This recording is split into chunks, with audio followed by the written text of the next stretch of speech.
404. It's my go-to. Please multiband your compressors to the green one. Imagine you have set a DBX 165 compressor on the low frequencies for smooth and gradual compression.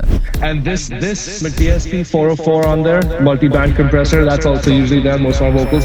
A Neve 33609 on the mids to introduce rich, dynamic compression, adding depth and character. We used to use that a long time ago. And a Teletronix LA2A on the high frequencies, providing a soft, transparent compression that enhances presence and shine. Shout out to McDSP. Can I get a sponsorship, Dave? Like, dude. Such configurations can yield a highly refined and balanced sound. But is that possible? That's where the MC2000 proves exceptionally useful. Let's listen to some examples first. I'm Yek, and I'm here to help you elevate your song by breaking down the advanced tools used by myself and many other professionals. Let somebody go. Let somebody go.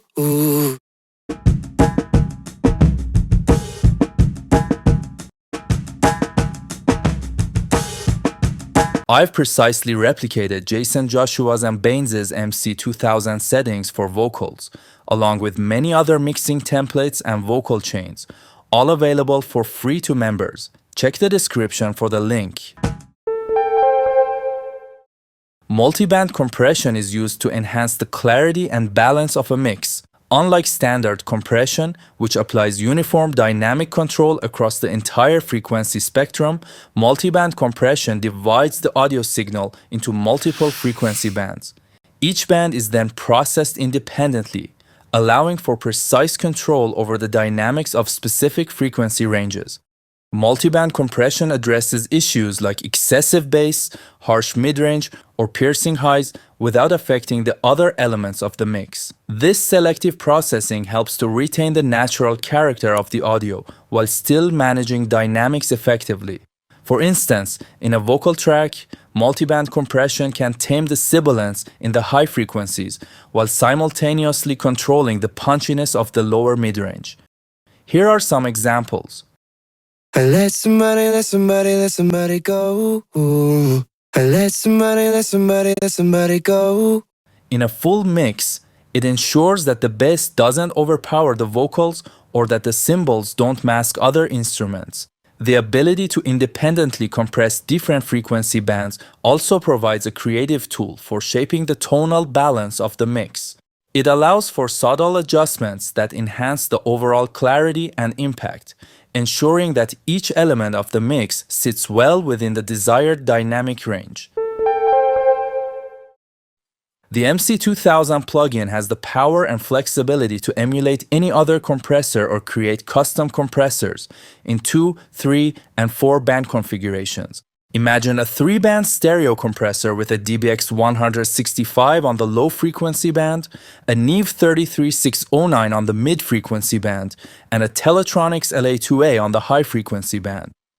These kinds of mind-boggling configurations, which were previously impossible, are now only presets away with the MC2000 plugin. Each compression band of the MC2000 uses the award-winning McDSP compressor bank algorithms and controls, giving the user complete control of dynamic compression.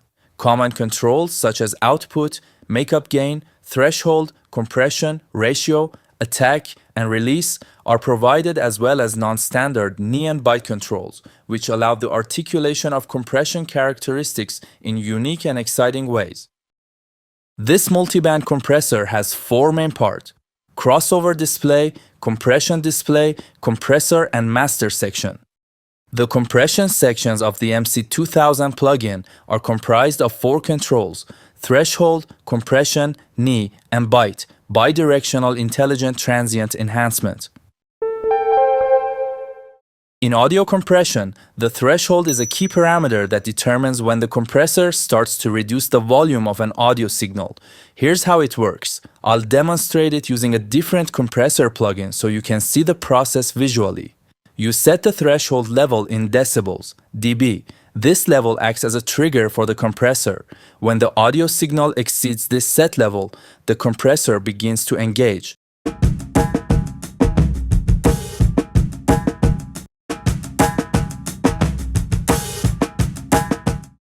When the audio signal rises above the threshold, the compressor reduces the gain of the signal to prevent it from becoming too loud. This helps in controlling peaks and maintaining a consistent volume level. If the audio signal stays below the threshold, the compressor has no effect, and the signal passes through unaffected. Essentially, the threshold controls the point at which compression starts to work. By adjusting it, you can control how much of the signal will be compressed and how aggressively the compressor acts. No matter it's a typical compressor or multiband one, always allow the compressor to breathe. This can be adjusted while setting the threshold. You can always check if you've set the threshold correctly or not by checking gain reduction amount. If you see that the meter has gone too far, probably you've set the threshold too aggressive. Here are some examples.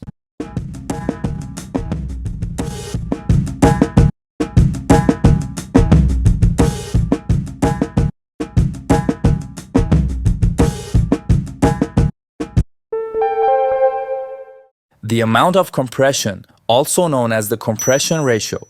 The ratio is a parameter that determines how much compression is applied to the audio signal once it exceeds the threshold.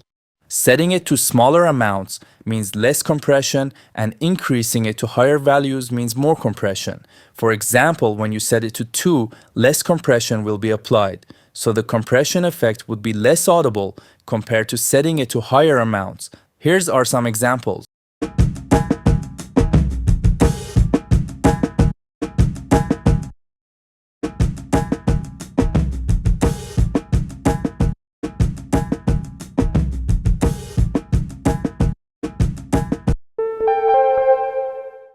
The Neve parameter in audio compression controls how smoothly the compressor transitions from no compression to full compression when the audio signal crosses the threshold. With a hard Neve, the transition is abrupt and immediate. Full compression is applied as soon as the signal exceeds the threshold, resulting in a more aggressive effect. A soft Neve provides a gradual, smooth transition. Compression starts gently and becomes more pronounced as the signal surpasses the threshold. This creates a more natural and transparent sound, ideal for vocals and acoustic instruments. The MC2000 plugin offers 3 Neve settings. Undershoot range 10 to 0. This range creates a smooth transition from no compression to the selected compression ratio. It emulates the over-easy compression curves of DBX compressors. Overshoot range 0 to 10. This range allows the compressor to slightly overshoot the desired compression ratio before settling into a linear compression curve. This can create the pumping or breathing effects found in compressors like the Neve 33609.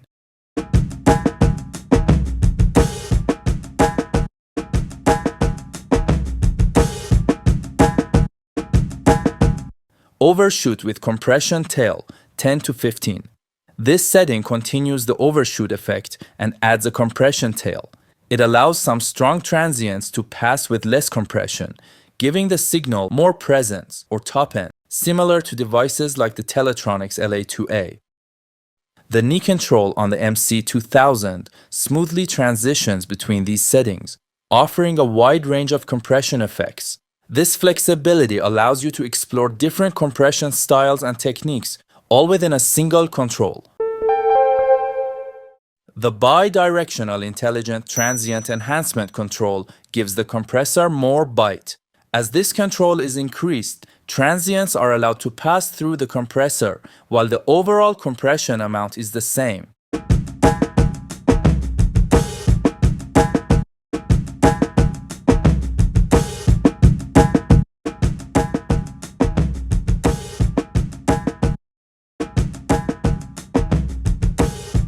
The transients of a compressed signal will become more obvious as more bite is applied. This control is useful in emulating the response of analog compressors.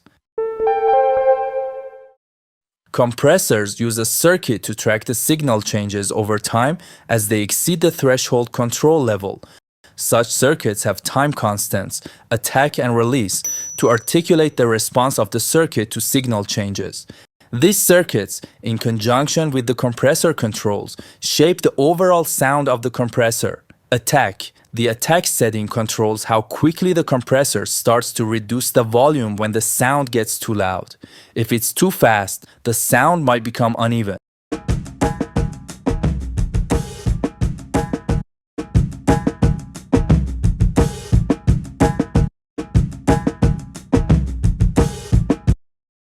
The release setting controls how quickly the compressor lets go after turning the volume down. If it's too fast, the sound might become jumpy. When the release is set very fast, the compressor will stop reducing the volume almost immediately, even for very small drops in the signal. This can sometimes cause the sound to become uneven or jittery, as the compressor quickly adjusts to every tiny decrease in the audio. TC circuit type. There are three options here. Type 1, pure peak detection. Type 2, adaptive release. And automatic attack and release based on signal data. Note, when the auto TC circuit type is selected, the attack and release controls have no effect.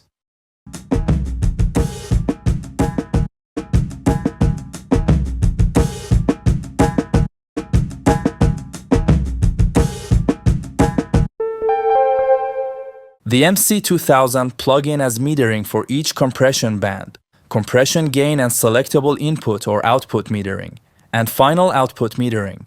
The peak meters can be cleared by clicking them with the mouse. Clicking the master output peak LED while holding down the key on OSX will clear all the peak LED meters in the plug-in. The compression gain meter is orange to distinguish it from the input and output meters. The amount of gain reduction is read from right to left. The meter increases in this direction as compression gain is applied to the input signal. You can control the MC2000 crossover from the text displays, next to the crossover display, or directly from the display itself. To adjust it directly on the display, click where two crossover bands intersect. Then, move the mouse left or right while holding the mouse button down to adjust the crossover point for the adjacent bands, similar to using a slider. For precise adjustments, hold the key on OS X or the key on Windows while moving the mouse.